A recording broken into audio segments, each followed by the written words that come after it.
podcast. I'm Alex here with my homie Ali tonight. Drew is not able to make it, but we want to talk a little bit about this Eagles win over the Jacksonville Jaguars 28-23. But before we get into that, make sure you are following us on Instagram at wingin.it.pod. You're checking us out on Spotify, Apple Music, SoundCloud for our long form content. So let's get into it. Ali, how are you, my man? I'm great, man. I'm great. It was a great Eagles win. Not great, but sometimes I feel like we win despite our coach. The talent is there. You guys gave me a lot of crap last week for calling the game 3-0 that the Eagles were going to lose. The margin of victory wasn't that much, Alex, against the Did Jacksonville you Jaguars. not think that this was going to be a blowout in the first half? Give I me don't give give me your actual thoughts though. This game felt convincingly. I mean, look at the stats. Look at the stats. The Eagles had 447 yards. Let's talk about all the stats without the score. If you were to tell me that the Eagles had 447 yards to Jacksonville's 215, if you told me that the Eagles rushed for 237 yards into Jacksonville's 60, and the Eagles threw for 210 yards to Jacksonville's 155, how big would you say that margin of victory is? The What was the stats time of don't lie, possession? Ali. What was that? What was the time of possession? Time of possession, Eagles had the ball for 38 minutes and 12 seconds. Jacksonville had it for 21 minutes. If this were any other year, I would say the Eagles dominated and blew out their opponent. It didn't matter. It doesn't matter who it is. The fact that it's the Jacksonville Jaguars who had only won 2 games this season, I would have told you the Eagles dominated their opponent. But I don't trust this coaching staff Mhm. at all. No, I'm sorry. I'm sorry. Let me take that back. I don't trust Nick Sirianni. Yep. It is very clear over the last year and a half that situational football is a foreign concept to Nick Sirianni. He left 9 points off the board. He makes the most boneheaded timed plays or calls when it matters most, right? This We were up 22 nothing in this game and it should have been what, 27 nothing? Mhm. But because he chose to forego a field goal and 2 extra points, like we're sitting here at 22 nothing and then all of a sudden, Jacksonville finally scores a touchdown and a 2-point conversion, and then just this weird sort of like play with Saquon fumbling the football. You're not going to convince me that was a fumble, by the way. I, I we're back to 22-16. Thankfully, the Eagles' offense was driving up and down the field. Again, Jacksonville's pass defense was one of the worst in the league, so thankfully we were able to do something. But if you're telling me this is against the Kansas City Chiefs, who have one of the top defenses in the league, and we had to do this, coaching at the end of it all is what's going to win you a championship. Yeah. You have the talent. We have one of the most talented rosters in the entire NFL. I don't think any analyst, any team even would argue with that. It's our coaching that's the biggest Achilles heel for this team. Yeah. And I mean, and again, like, right, like looking at the big picture stats, it's totally all there for you. Our fourth down efficiency, we went for it twice on fourth down. How many of those did we convert? 0. Zero. Not a very, very, very, very good look for Nick and the coaching staff. And like, I mean, I think like that is like the general consensus. And it's been like that for like every single week except the Giants game. We are a 6-2 team right now, which is wild to think about. And we're still blaming the coach into the next year. I mean, we went on a huge run, and I don't really trust this team entirely either, but like we have the talent, we have the manpower to be able to get it done. The offense looked like it was absolutely humming. Jalen Hurts with 2 touchdowns, 18 for 24, 230 yards. I mean, I don't even know how many yards he got rushing here. I mean, we have all of the right people here for all of this. And we're not getting it done because of the coaching. Now, I know everybody really wants to know, how was it at the stadium with the Kelly Green and being able to see Saquon Barkley doing 180 no look huddles over defenders? And let me tell you, it was absolutely incredible. So Saquon running down the field, what was it, like a little screen pass over there? I was able to see it from the vantage point I was at. The place was like, whoa, whoa. Everyone's like, like everyone's breath was being held, and then they showed it on the big screen, and Ali, the place went absolutely freaking crazy. And I looked over at the cameraman because he's right here in our section, and he was cracking up. I mean, these guys never break character. They don't show anything. They're just always getting it for the shot. My man was cracking up. That might be the best Philadelphia Eagle highlight that we will ever see. All-star running back coming from a division rival, doing a no-look 180 hurdle over a defender in the Kelly Green uniforms. Can you literally think of anything better than that? Uh, Exception of if we would have had the regular midnight green jerseys, that would have been better. Ah, that's right. You don't like the Kelly Greens. You're a I weirdo, dude. don't. I'm. You know what? N of one, guys. N of one, and it's fine because I was listening You would to rather Get have Up the and midnight, like, you couldn't even say, like, all black or, like, white or, like, no, anything. I'll Yeah, take all black. I'll take all black. I'll take white. I'll take the midnight greens. It's something about that color. It just looks dated. It looks it retro. is And it looks dated and retro. It's exactly what it is, dude. well, I don't want it then. I don't want it. I want something a little bit No. more modern. Yeah. Well, we also had some like other, two other really good highlights from that three actually. The Nakobe Dean interception was incredible. I mean, Nakobe Dean has absolutely shown up. One of our best. I mean, everyone on the defense looked really good. Also, felt like Zach Bond was at the end of every single Jeez, play that we had too. The dude is like absolutely unreal. what a pickup. The Devonta Smith catch in the back of the end zone happened right in front of Whew. me in the corner I was sitting, and my dad and I looked at each other like he's out of bounds. There's no way he got the foot down. We didn't even celebrate because we thought I was going to get called back. And I texted the group after, and I'm like, damn, I wish I would have celebrated because everyone's hugging and rejoicing. And I'm like, nah, he's out. And then we also had the Jahan Dotson welcome to Philadelphia catch, the little bobble. I don't know if that was actually as much of an impressive catch than Jahan Dotson bailing Jalen Hurts out of a kind of a underthrown ball right to the defender, but we'll Yep. take it. But some killer stuff for the B-roll and the highlight reel there. Well, I will tell you one thing, and I'll reiterate this because I said this last week, and you guys gave me crap over it. Where I said that this offense started humming when the coaching staff stopped asking Jalen Hurts to do too much, Mhm. and you guys disagreed with that. So didn't sit right with me that you guys felt, that you were right and I was wrong, and you went to sleep thinking that you were right and I was wrong. So I need to bring this up again to make sure that you guys know that you were wrong and I was right. Mm, In all of the games prior to the bye week, Jalen Hurts had thrown at least 30 passes. okay. Since the bye week, he has been in the 20s every single time, and we're running the football a lot more. Yeah. This offense has stopped asking Jalen Hurts to do too much. We're handing the ball off, we're running the football, we're controlling time of possession, and this is why our offense looks the way it does. Now, granted, on some occasions, the offense looks a little stagnant. It doesn't look like it moves that well. On other occasions, the ball is moving up and down the field. We just have a hard time scoring. But the staple of this offense this year, the identity of this offense, has been its big plays. Saquon Barkley continues to show up in the moments that matter the most. Obviously, fumble aside, which again, not a fumble. And Jalen Hurts has one of the prettiest deep balls that I have ever seen out of any Eagles quarterback in Hmm. recent memory. Hmm. I think this is the identity of this offense. Run the football, control time of possession, big plays, and pretty deep balls. What was my criticism of the offense early on in this season? That's a really big statement. What is the one characteristic I said we didn't have, and it was bizarre to me? It The never fact that looked like a Kellen Moore run offense, right. right? And this is what we're starting to see a little bit more is there still are a few boneheaded screen passes, and like I feel like the league has just gone to, and I think we covered that in a previous episode of just like how just everyone is just throwing like little tiny short passes and what it looks like.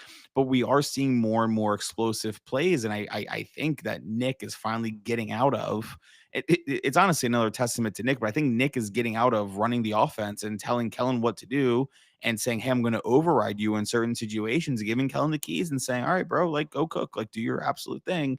But then again, we're going back to Nick, and then he's making the boneheaded plays. He's not running the team absolutely efficiently, but it does look more like a characteristic Kellen Moore offense.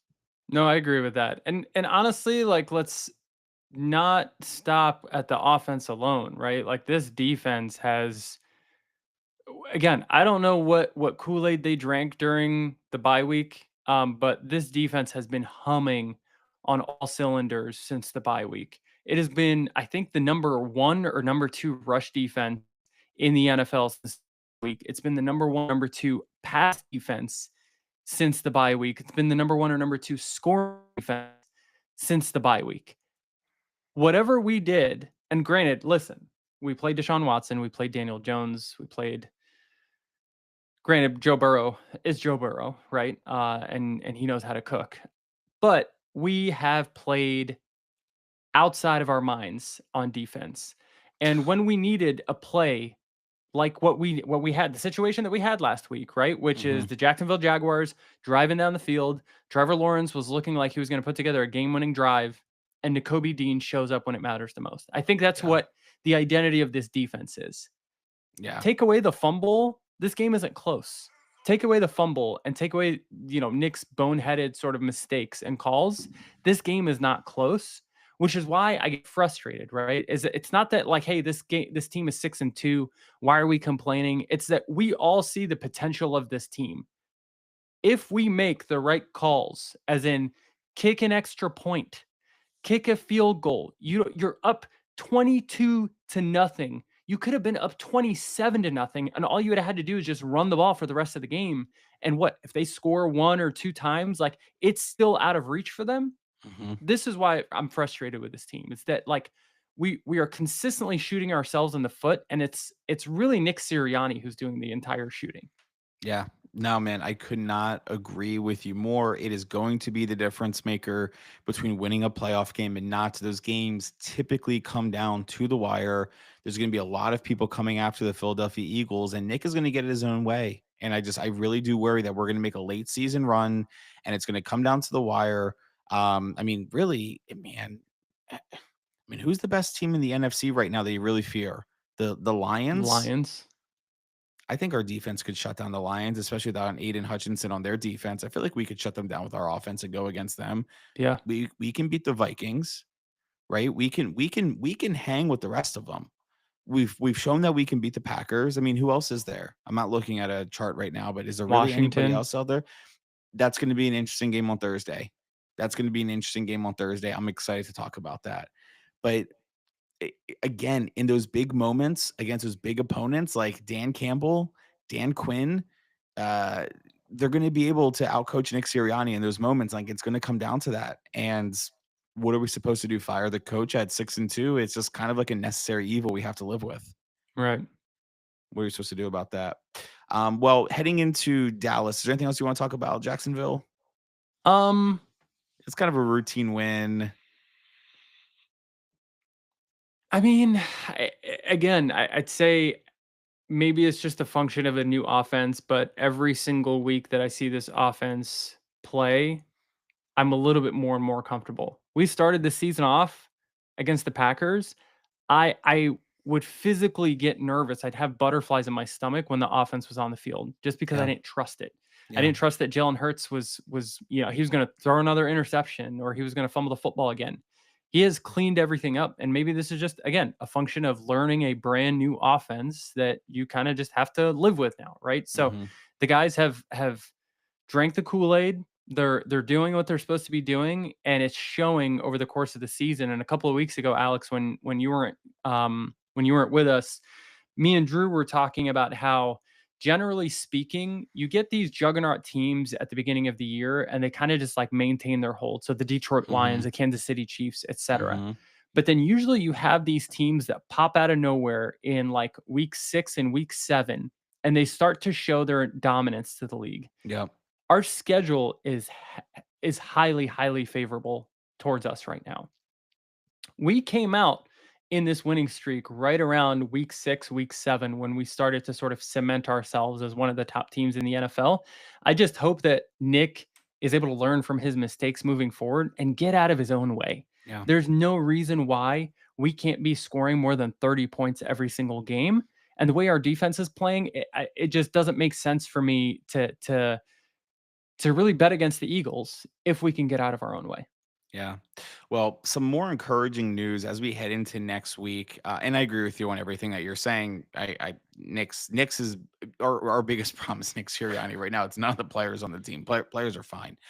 But what was I gonna say? I remember we were looking at the schedule earlier this year and like upset about such an early bye week, and we had so many injuries. But I'm looking at the updated injury report, and it looks like we have a full squad that is going into Dallas. So the most notable ones that have been really close is Devonta Smith didn't practice on Wednesday. He had a light practice on Thursday. It looks like he's going to be playing on Sunday. Nolan Smith didn't practice on Wednesday. He did practice on Thursday. Uh, Saquon Bark, oh, he rest. That's not nothing. AJ Brown, light practice on Wednesday, full practice on Thursday, and it looks like we have a full roster that is going to be going into Dallas. However, that is not the case for the Dallas Cowboys. Deron Bland not playing. Dak Prescott not playing. Zach Martin not playing. So some of their I don't really know if there's any difference makers on the team because they're ass, but Micah. it doesn't feel, and mind you, we had an election this week, so things have been, I think priorities have been elsewhere. It doesn't feel like a traditional Eagles Dallas week because we know we're going to be going up against Cooper Rush. It's like the most unenthusiastic game because we know that we're going to go down there. We're going to wreak havoc. We're going to win that game. The Eagles are a 7.5 point favorite, and it just doesn't feel like it. I would love to beat Dak Prescott, a fully healthy Dak Prescott. One, because I love watching Dak Prescott lose, and two, a little bit of revenge for the last time that we were in Jerry World and the whole entire crowd is yelling, "Here So we bad. go!" And we got absolutely ridiculed on the walk back to the car. It was the worst 15 minutes of my sports life. That was pretty terrible. That was pretty terrible. I wish you hadn't brought that up because I'm You have PTSD now. can't recover from it. And what do you mean it was election week and priorities were elsewhere? What other priorities do we have other than the Philadelphia Eagles against the Dallas Cowboys? Could There are could no other could priorities. not tell you a single notable thing that happened this week. I don't know. I I guess I've been living under a rock. You have, because I could tell you that Micah Parsons was, slated to come back from his injury. That was a pretty notable thing that happened this week. Okay. Honestly, the Dallas Cowboys, they don't scare me. Um, you know, uh, I guess like the biggest reprieve that I have for Nick Sirianni is that Mike McCarthy is the coach of the Dallas Cowboys. Like it could Mhm. be worse. You know what I mean? Um, Micah Parsons is probably the only X factor that I'm honestly like, ooh, it would have been nice if Not Micah was against out, Lane. but Not against Lane. We're but fine. again, if I have to point at something that really like stresses me out, I'm not even gonna say scares me, point to something that stresses me out on this Cowboys team, it would be Micah Parsons. Do we know if Mhm. it is Cooper Rush or did they pick or they say that Trey Lance was gonna start? Oh, I know Cooper played at the end of that game, so I just assumed that it was it. I don't know if they named a starter yet. We should look into that. Cowboys starter against Eagles QB. Cowboys banking on QB Cooper Rush to repeat fill in success for injured Dak Prescott. Yeah, so it sounds Yeah, like Cooper Cooper Rush. Rush. Is Trey Lance that bad? Here's Listen, man, look. Thank God we are in the same division as Jerry Jones and the Dallas Cowboys. Yeah. Honestly, Yeah. thank God we are. Because Mhm. some people, some teams, when we talk about some coaches can't get out of their own way, like some teams can't get out of their own way. Yeah. If you have Trey Lance that you gave up so much draft capital, I think they give up a fourth round pick for him, right? Oh my goodness. Yeah. You've got him on your roster. Dak Prescott is out for likely at least 4 weeks, right? Here's Mhm. your chance to figure out what you have in Trey Lance. Right? Mhm. Like, you could put him in for a game, he's gonna be so terrible. Okay, put Cooper Rush in, and your season's already done. You're 3 and 4, right? You're not gonna come back. You're not gonna come It's back. so bad. You've got the Eagles and the Uh, Commanders leading the division. Like, you're not going to beat the Commanders. You're not going to beat the Eagles, right? So at least try to figure out what you have in this quarterback that you paid some draft capital for. yeah. Dude, that makes total sense. Last week Shady McCoy gave his Hall of Fame speech to everyone, and I was just waiting for him to look at the camera and be like, "Oh, one more thing. The Cowboys are ass." I was waiting for it, but it never happened. But no, you're absolutely right. Your 3 and 5 year season's over. Like, why not just give him? Why not? Why not go out there and just say, "Hey, we spent a little bit of money on this," and yeah, I mean, there's a reason why, because he's probably awful. He's probably But awful. but again, put him in a game situation, and if he is awful, cut him at the end of the season. Yeah. Like, there's no reason to keep Trey Lance on the bench when your number one quarterback is injured. You Yeah. already know what you've got in Cooper Rush. He won you a bunch of games a couple of years ago when he was the backup because Dak was injured. Like, you already know what you have in Cooper Rush. He is a solid, capable backup quarterback. Does What it you worry you at all that he comes in, we don't have any film, we're not gonna know the entire offensive scheme, and they could kinda get us and kinda steal one? maybe not really. Again, I Yeah. trust our defense more than I trust our offense because Nick doesn't understand defense, so he can't screw it up because he can't touch it. Like, Dude, I hate this guy.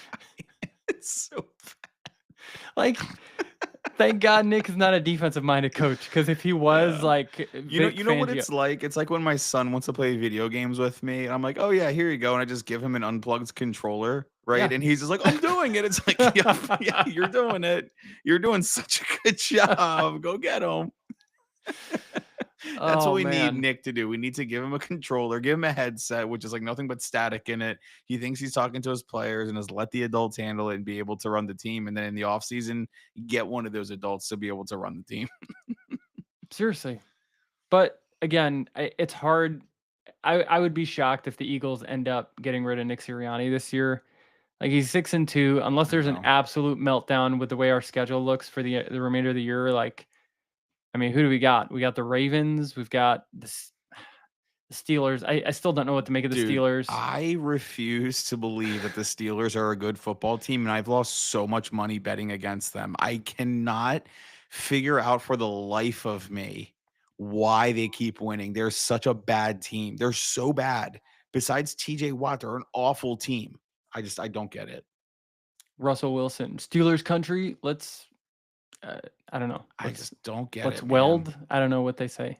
Let's weld. A terrible towel. I like Omar Epps. I mean Mike Tomlin. Well, in any case, it is to your point, right? It's a 7.5 point or a 7-point 7.5. favorite. Mhm. Is it 7.5? FanDuel Yeah, says 7.5, 7, yeah. but we'll FanDuel's say lying. 7.5. All right. 7.5 point favorite at Dallas. You get 3 points for being at home. So 10 we're actually a point, 10 10 and point a half. favorite. Yeah. This I stuff may scares not me. even watch. I'm just Not kidding. even No, it's watch. Dallas. I'm definitely watching. Like, how is this a 425 game, honestly? I Yeah. don't get it. I really hope we get Tom Brady so that he's bored. Yeah. Well, are you going to predict that we're going to lose again? Hit Yes, us with your because score it's been prediction. working. It's been Quick, working. quick overview on the game. We running it. We passing it. Who are some of the stars? What do you? The What's Dallas your prediction there? Cowboys, this team, this year have proven that they cannot stop the run and they can't run the Yeah. football.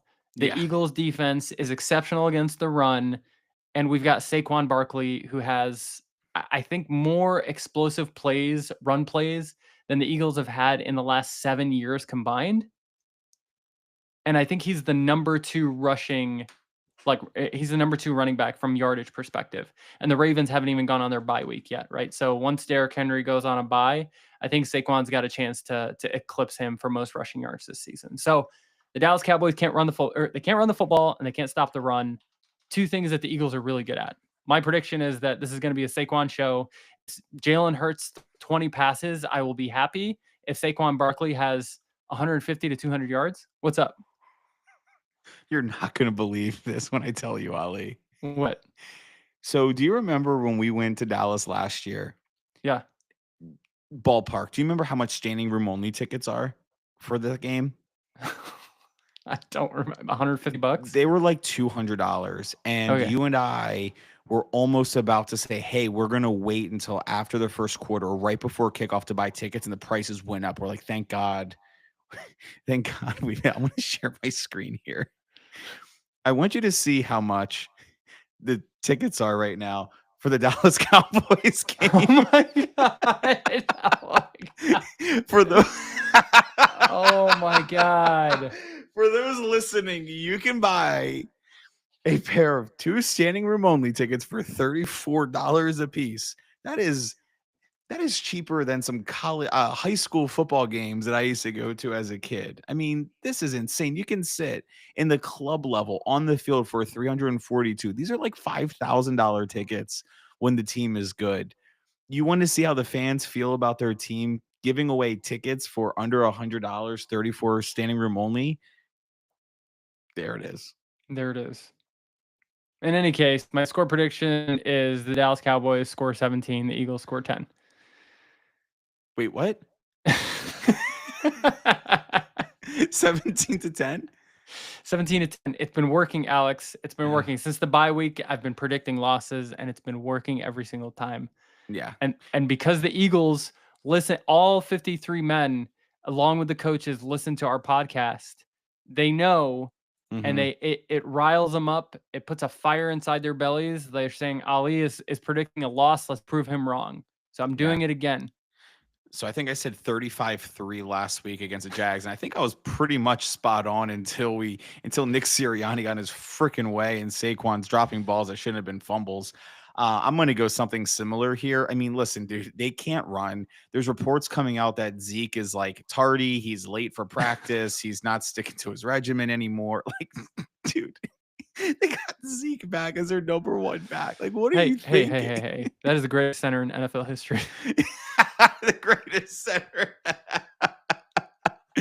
Oh my gosh, they were just such a bad. It makes me so happy, and they tied up so much money on the CD Lamb and Dak's the top paid. It's the best. I love it. I love it so much. They're just so mediocre, and that's a top sports franchise in the entire world. That blows my mind. That's crazy. We're gonna stop the run and force Cooper Rush to throw. It is going to be very, very, very bad. The Eagles are winning this one 67. And the Cowboys are going to score 0 points. That is my score for 67 nothing. You're telling me I lost all credibility. 67 nothing. That is my prediction for the Eagles game. The Cowboys are freaking toast. They're not going to score a single touchdown or a single point. 67 nothing is my score. Okay, there you have it. 67 nothing. If that happens, I might.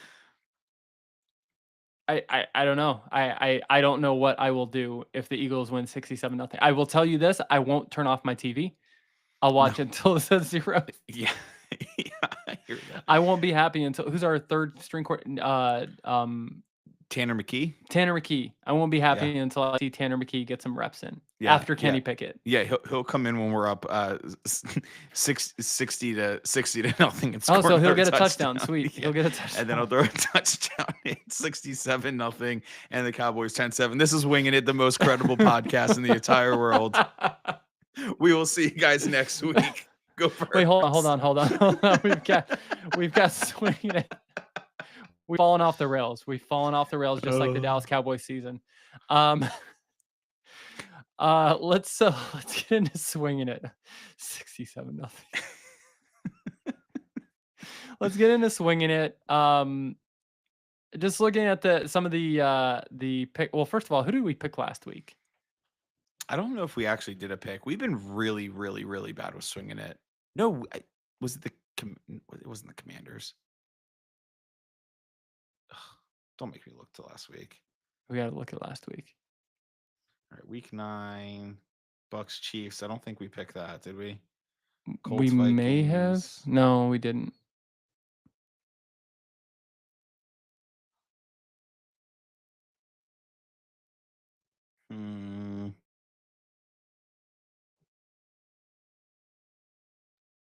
I don't know what we picked.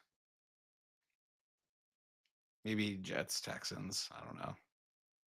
Might have been. If that's the case, then we lost. Yep. Jets, Texans may have. No, because we talked about. Please sponsor us to all the sponsors listening. Please pay us money for our analysis.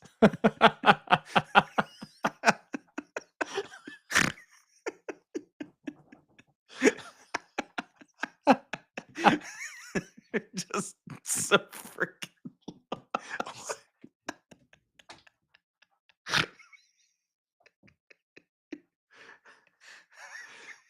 All right. Get it together. Okay.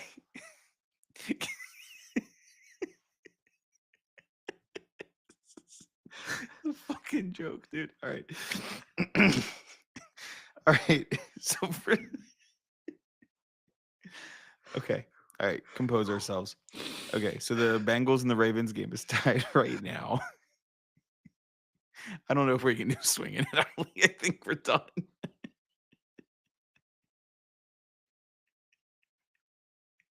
All right, everyone. This is episode 93. Go Eagles. Go Birds. Did you end the live stream? No, you end the live stream too.